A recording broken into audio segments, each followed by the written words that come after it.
Dando continuidade, então, meus queridos, esse regime que a gente vai analisar agora, a gente passou, então, pelo regime da comunhão parcial de bens, falamos sobre comunhão universal de bens, lembrando que comunhão universal de bens tem pacto antinupcial, precisa da outorga ou vênia conjugal, na participação final nos aquestos tem que fazer pacto antinupcial, tem que ter outorga ou vênia conjugal com a ressalva do 1656, e agora nós vamos falar sobre dois regimes. A separação obrigatória ou legal de bens e a separação convencional ou absoluta. Esse regime da separação obrigatória ou legal de bens é um regime extremamente polêmico. Alguns autores dizem, inclusive, eles apregoam o fim desse regime, por causa da autonomia da vontade. Então é muito estranho principalmente naquele contexto dos princípios que a gente analisou no início, da autonomia, da escolha livre, eu tenho um regime de separação obrigatória. E aí vocês vão analisar que é mais absurdo ainda, tá? Porque a justificativa para a separação obrigatória de bens, ela está focada na tutela dos incapazes, na tutela do idoso, na tutela da proteção e na tentativa de evitar confusão patrimonial. Só que a gente vai ver que não é muito por esse caminho. Tá? Então, a gente vai ter nesse momento agora um palco de muitas críticas, principalmente no que diz respeito ao artigo 1641, inciso 2. E aí vocês vão tirar as próprias conclusões de vocês, tá? Vem comigo aqui no nosso material. O regime da separação obrigatória ou legal de bens, primeira coisa, ele está previsto no artigo 1641. Nesse primeiro slide, eu coloquei ali a foto, né, de um casal de idosos. Por que eu coloquei isso? Porque a grande crítica da imposição do regime da separação obrigatória ou legal de bens, a maior crítica está no inciso 2.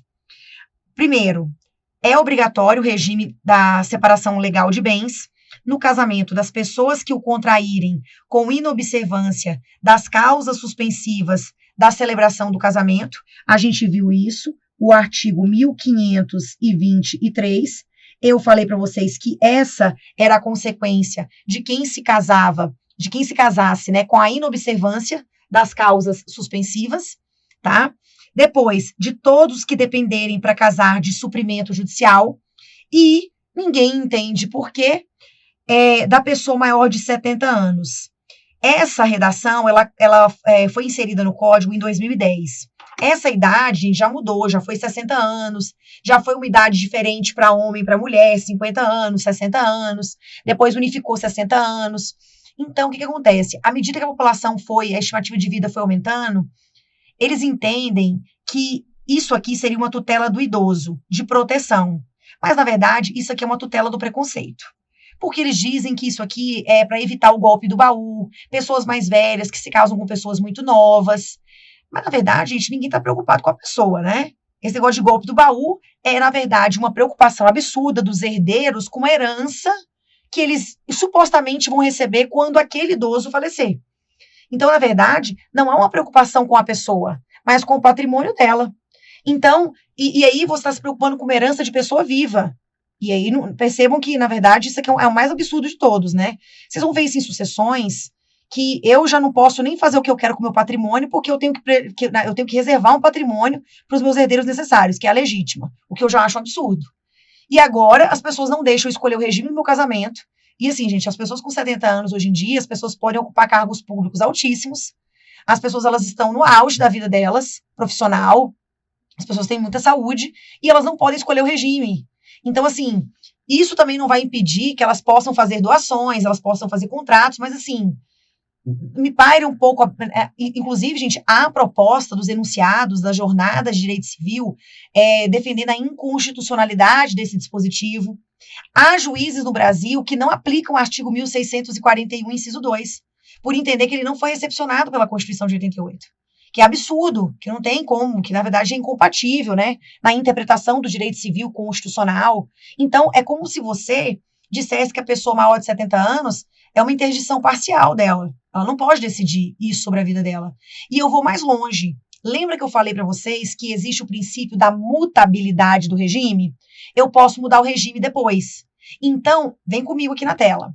Se eu me caso no regime, olha que absurdo, se eu me caso no regime da separação obrigatória de bens, em virtude do inciso 1 ou do inciso 3, se eu demonstrar que a causa que originou foi o inciso 1 ou 3, se essas causas que originaram a separação obrigatória, elas deixam de existir, eu posso, depois da celebração, depois de algum tempo, eu posso mudar o regime. Agora, esse inciso 2 não me autoriza a mudar o regime.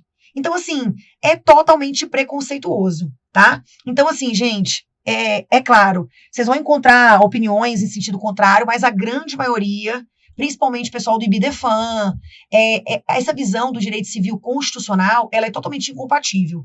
Eu não consigo visualizar eu não tenho nenhuma visão, como é que eu posso dizer aqui para vocês, gente, eu não consigo visualizar, tá? Nenhuma vertente, nenhuma visão razoável desse dispositivo, além de uma visão preconceituosa, além de uma visão marcada por uma violação da dignidade da pessoa humana. A pessoa tem direito, o Estado, ele tem que resguardar o direito à busca pela felicidade. E o Estado, ele tem que intervir minimamente nas relações familiares. Para mim, isso aqui é a manifestação da violação da intervenção mínima estatal. E não permitir que a pessoa possa escolher o regime. Se a pessoa quer casar com a novinha, gente, quer torrar o dinheiro dela com a novinha, deixa a pessoa. Então, assim, percebam, ser herdeiro não é profissão no Brasil, tá? A pessoa quer agora cuidar do patrimônio do pai, por que não vai trabalhar? Aí você vai ficar cuidando do patrimônio do seu pai. Se o pai quer gastar com a novinha, é o patrimônio que ele construiu. Então, é um direito dele, né? Então, essa é a minha perspectiva, essa é a minha opinião, e a opinião de muitos aí, tá? E vem comigo no material. Então, aqui, ó, o enunciado 125 da primeira jornada, ele propõe, né, a redação atual da pessoa maior de 60 anos, na verdade, antes era 60 e depois passou a ser 70.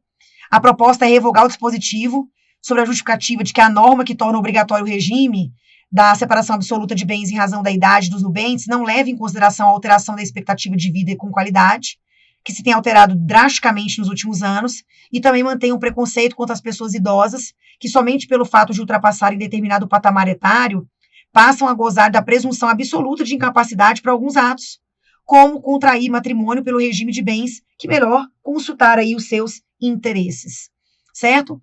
Aí, gente, para tentar amenizar um pouco a situação desse regime, tá? Aqui vocês vão encontrar, gente, ó, na verdade, aqui já é um parecer aqui a respeito da súmula, né? Aqui, ó, súmula 377 do STF. Quando esse regime aqui, gente, esse regime já existe há muito tempo, tá? Separação obrigatória de bens. Ah, Raquel, eu acho ele muito radical, porque não é vontade das partes, é uma vontade da lei. Primeira coisa que você vai anotar aí no seu material. Tem que fazer pacto antinupcial? Não, porque ele é um regime imposto pela lei, tá? Raquel, e se o povo afastar esse regime? É nulo, gente, tá? Esse regime ele tem que ser aplicado, porque é uma imposição da lei, por isso que é regime de separação legal ou obrigatória, tá bom? Para tentar amenizar a situação, o Supremo me coloca essa súmula.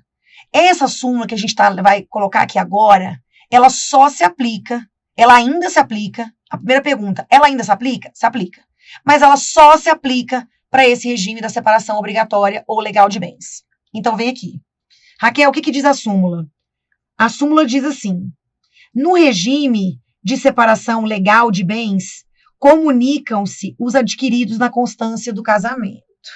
Então, assim, gente, o nosso amigo, deixa eu colocar uma cor aqui mais... Ó, esse nosso amigo aqui, ele tinha 71 quando ele se casou. E a nossa amiga, ela tinha 30. Então, pela lei, eles tinham que se casar 30. Eles tinham que se casar nesse regime, certo? Só que ele, antes de casar, ele tinha vasto patrimônio, tá? Ele tinha casa. Deixa eu ver se minha canetinha vai colaborar aqui. Ela não está colaborando, né, na verdade.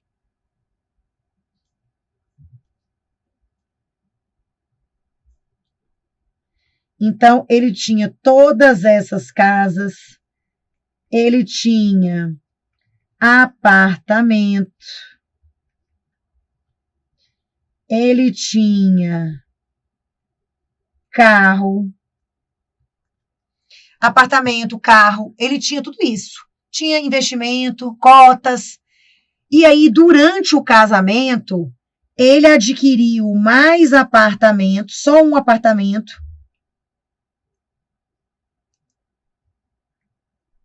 e mais um carro. Durante o casamento, adquiriu um apartamento e um carro. Então, essa súmula, ela diz aqui, ó, eles se casaram, tudo que ele tinha, e aí não é para evitar o golpe do baú? Então, é para proteger, né? Imagina que ela tinha 30 anos e ela ainda não tinha nada, ela só tinha antes o carrinho dela. Antes do casamento. Nossa, agora minha caneta tá me provocando aqui, gente. Antes do casamento, ela só tinha o carro aqui dela. Então, Raquel, e aí? E aí que essa súmula dizia, no regime de separação legal de bens, comunicam-se os adquiridos na constância do casamento. Então, esse patrimônio aqui, gente, ele se comunicava. Esse apartamento e esse carro.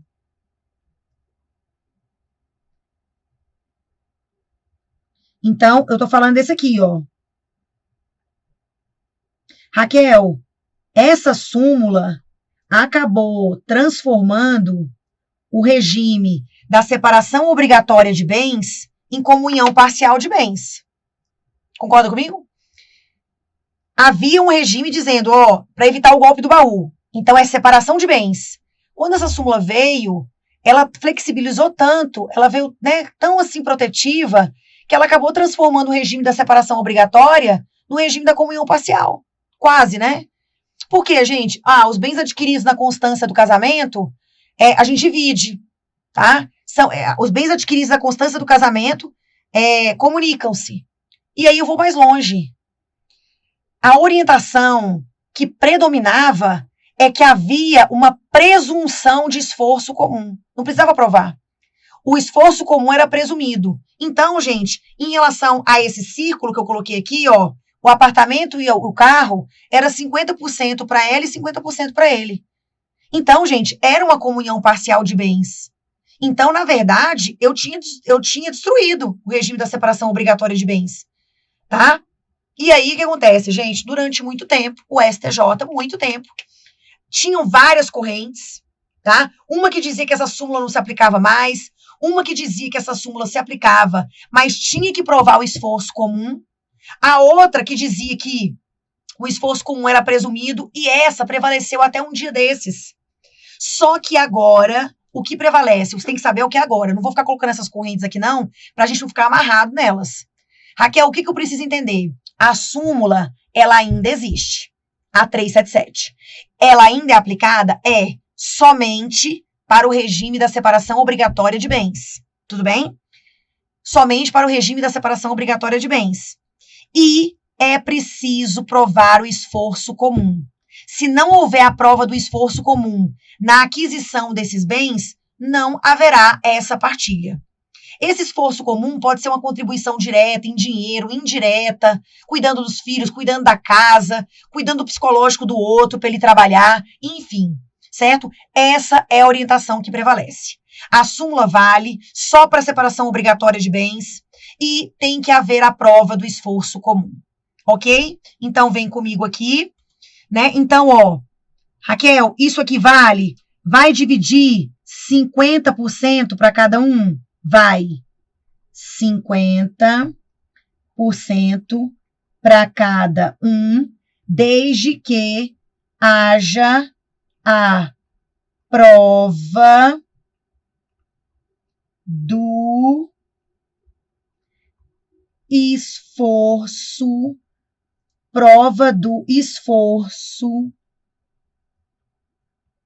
Vamos ver se aqui vai colaborar a caneta, porque eu acho que agora ela não quer. Acho que tá dando algum mau contato aqui, gente. Prova do esforço comum, ok? Raquel, tem orientação? Tem. Aqui, ó, gente. No regime de separação legal de bens, comunicam-se os adquiridos na constância do casamento, desde que comprovado o esforço comum para sua aquisição. Isso aqui, gente, ficou decidido em 2018, nos embargos, tá, de divergência no recurso especial de Minas. Então, vocês vão encontrar nos livros toda uma discussão, tá? Vão encontrar que o STJ, até então, entendia que o esforço era um esforço presumido, mas que essa é a última orientação, tá bom? Então, isso aqui, gente, é o babado do momento, tá? Aí, temos aqui mais sobre essa questão do regime da separação obrigatória. É lícito? Ah, Raquel, me diz uma coisa. Se esse casal, tá, eles podem fazer um pacto antinupcial e afastar a incidência da súmula 377?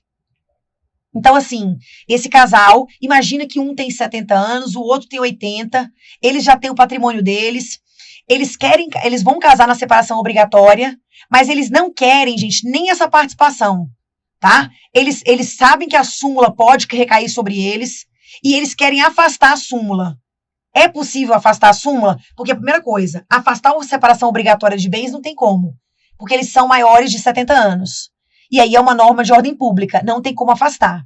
Mas lá no pacto antinupcial, lembra que eu falei que eles não precisam fazer pacto, mas eles podem fazer um pacto afastando a súmula 377? E a resposta é positiva. Esse casal pode fazer um pacto antinupcial afastando a súmula, ou seja, deixando o patrimônio realmente sem comunicação. Entenderam? Volta aqui comigo. É lícito aos que se enquadram no rol de pessoas sujeitas ao regime da separação obrigatória de bens estipular por pacto antinupcial ou contrato de convivência, no caso da união estável, o regime da separação de bens a fim de assegurar os efeitos de tal regime e afastar a incidência da súmula 377. Então, por pacto antinupcial ou contrato, o regime, elas podem estipular, é lícito aos que se enquadrem no rol de pessoas sujeitas ao regime de separação, estipular por pacto o regime da separação de bens, a fim de assegurar os efeitos de tal regime e afastar a incidência, tá? Então, aqui, enunciado 634, ok? Enunciado 261, a obrigatoriedade do regime da separação de bens não se aplica à pessoa maior de 60 anos, no caso aqui, tá, gente? 70, porque antes era 60, quando o casamento for precedido de união estável iniciada antes dessa idade. Aqui, um detalhe muito importante, que eu quero que vocês saibam.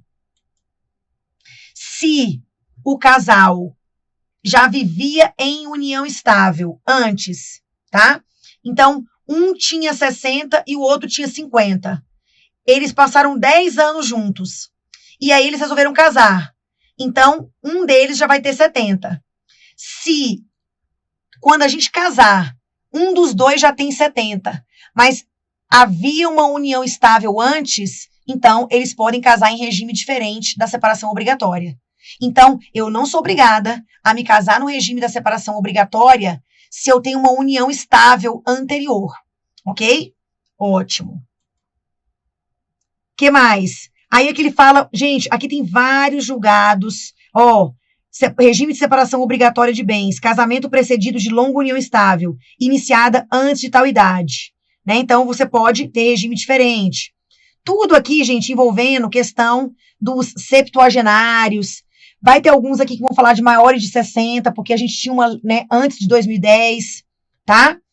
Não confundir separação obrigatória, que é aquela imposta, tá? É aquela que é imposta por lei, não confundir com a separação convencional, que é aquela que o casal opta. Olha, a gente não quer realmente confusão. Ah, gente, lembra? Quem se casa no regime da separação obrigatória de bens, obrigatória, tá? Raquel, precisa fazer pacto? Não. Mas precisa da outorga ou vênia conjugal? Precisa, tá? Precisa. O único regime que dispensa a outorga ou vênia conjugal é esse agora. Separação obrigatória separação convencional ou absoluta de bens. esse é o único regime que dispensa que o sujeito é literalmente livre. Livre estou. Então, eu posso vender minhas coisas, posso administrar da forma como me convier, tá? Você é livre. Então, o casal vai ao cartório, opta por esse regime, tem que fazer pacto antinupcial? Tem. Na separação convencional ou absoluta, sim. Certo? Então, vem aqui comigo. Estipulada a separação de bens, estes permanecerão sob a administração exclusiva de cada um dos cônjuges, que os poderá livremente alienar ou gravar de ônus real. Posso ser fiadora, avalista, dar o meu bem em hipoteca, porque o bem é só meu. Ambos os cônjuges são obrigados a contribuir para as despesas do casal, na proporção dos rendimentos. Gente, nós estamos casados na separação, mas a gente tem que contribuir para as despesas domésticas, ok? Então, a contribuir para as despesas do casal na proporção dos rendimentos de seu trabalho e de seus bens, salvo estipulação ao contrário no pacto antinupcial, tá? Aí eu coloquei aqui também, gente, algumas situações envolvendo aí, tá? Envolvendo, no caso, o regime da separação convencional, tá? De bens, ou absoluta. E a gente não pode deixar de mencionar a outorga ou vênia conjugal. Primeira coisa que a outorga ou vênia conjugal, ela é encarada como sendo uma legitimação, uma capacidade especial que é exigida para praticar certos atos da vida civil. Então, assim, eu sou plenamente capaz, mas para praticar certos atos da vida civil, a lei exige que eu tenha o consentimento do meu marido, né? Raquel, isso vale para a união estável? O entendimento hoje é que não, porque essa norma é uma norma restritiva. E aí, por isso que no material da união estável eu coloquei, há que se falar em outorga convivencial, regra geral não, tá? Porque aqui é específico para o casamento. Então, não foi do interesse do legislador exigir isso aqui para a união estável, tá? Volta aqui comigo, gente. Ressalvado o disposto no artigo 1648, nenhum dos cônjuges pode, sem autorização do outro, olha aqui, gente, qual o regime que eu sou livre? Exceto no regime da separação absoluta. Então, no regime da separação absoluta, ou convencional de bens, ou regime da separação absoluta, ou regime da separação absoluta, ou convencional de bens, ressalvado o disposto no artigo 1648, nenhum dos cônjuges pode, sem autorização do outro, exceto no regime da separação absoluta ou convencional de bens, alienar ou gravar de ônus real os bens imóveis, então vender bem imóvel ou gravar de ônus real, por exemplo, gente, hipoteca, alienação fiduciária em garantia, anticrese, pleitear como autor ou réu acerca desses bens ou direitos, prestar fiança ou aval, fazer doação, não sendo remuneratória, de bens comuns ou dos que possam integrar futura ameação. São válidas as doações nupciais feitas aos filhos quando casarem ou estabelecerem economia separada. Ok. Os principais, gente, fazer doação, né? Prestar fiança ou aval e também pleitear como autor ou réu acerca de bens e direitos. E principal, gente, vender imóvel e também gravar de ônus real os imóveis. Então, eu preciso, para praticar esses atos, do consentimento do outro. Raquel, e se eu praticar, e se eu vender, e se eu for fiadora? O ato, ele é anulável, tá? Só que ele é anulável se a parte prejudicada promover a ação no prazo decadencial de 2 anos. Então, tem prazo, tá? Vem comigo aqui. Outorga ou vênia conjugal. Ela se divide em outorga uxória, que é a outorga dada, a autorização dada pela esposa, tá? Uxória é da esposa e marital a do marido. O gênero é outorga ou vênia conjugal, ok?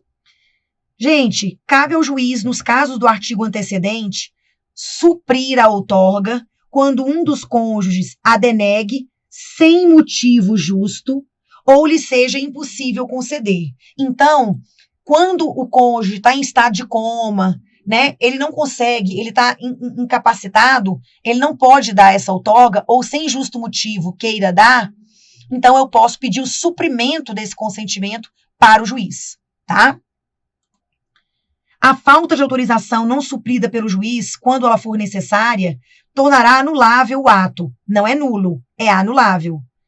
Podendo o outro cônjuge pleitear-lhe a anulação até 2 anos depois de terminada a sociedade conjugal.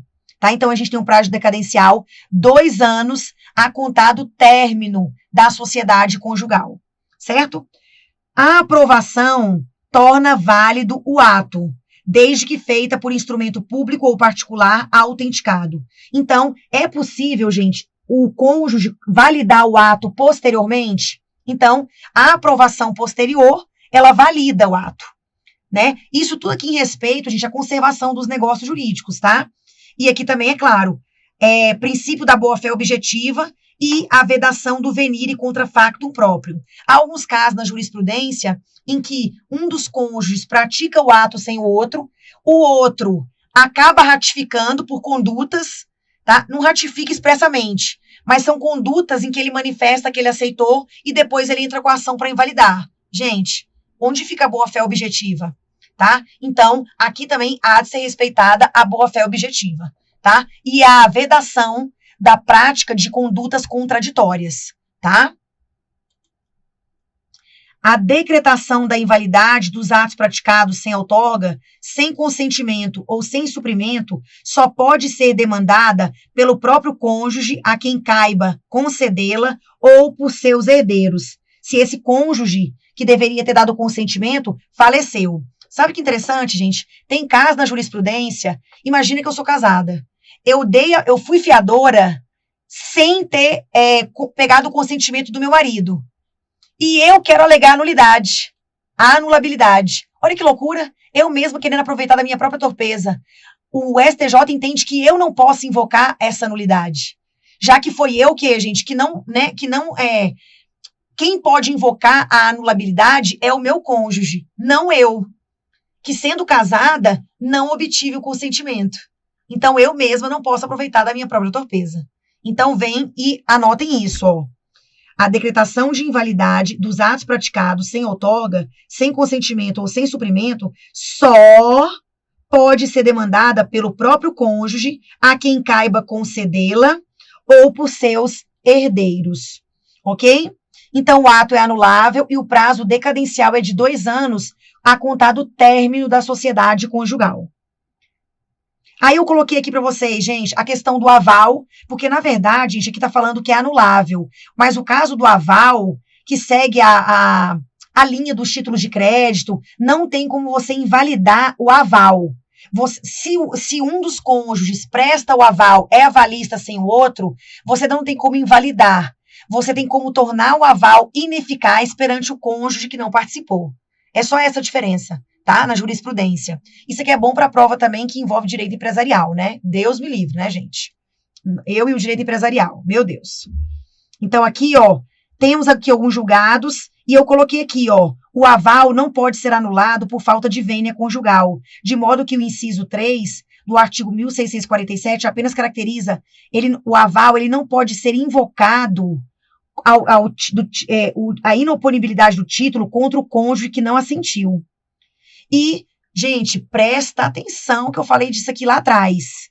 No regime da comunhão parcial de bens, é sempre indispensável a autorização do cônjuge ou seu suprimento judicial para atos de disposição sobre imóveis. Lembra que a gente fez um desenho muito doido?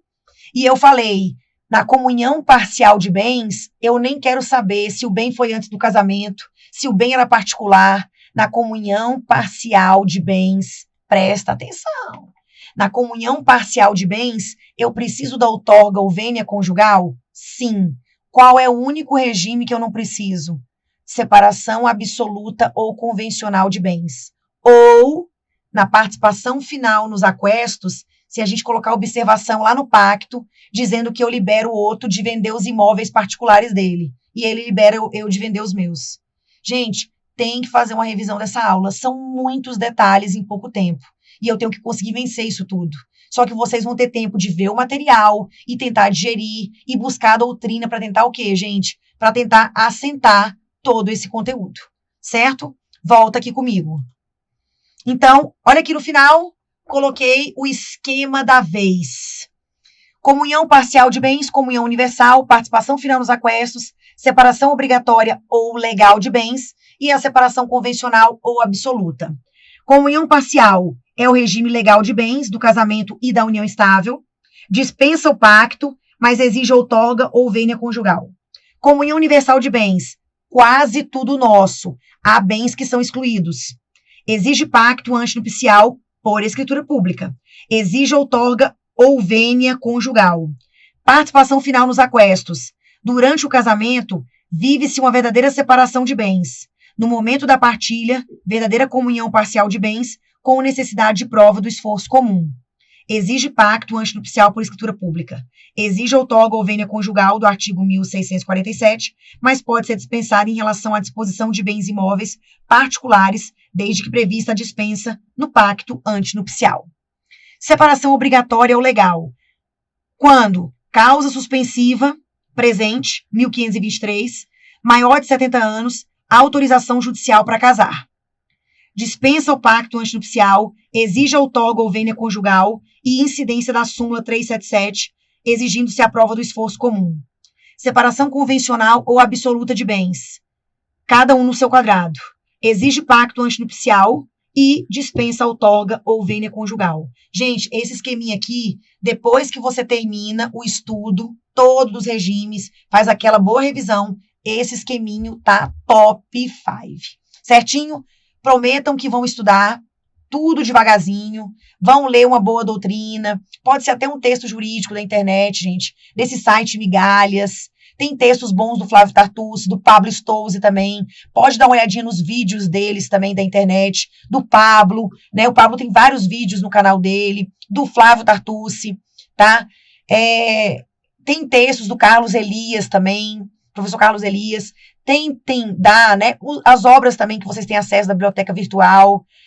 Tentem fazer uma boa base, porque eu falei da importância desse tema na advocacia, no concurso. Esse tema pega. Esse tema é cobrado. OAB ama regime de bens. E isso vai interferir também, semestre que vem, no direito sucessório para vocês. Certinho? Espero que tenha sido tudo bom para vocês, tá? Encontro vocês na próxima aula. Beijo, fiquem com Deus e boa semana.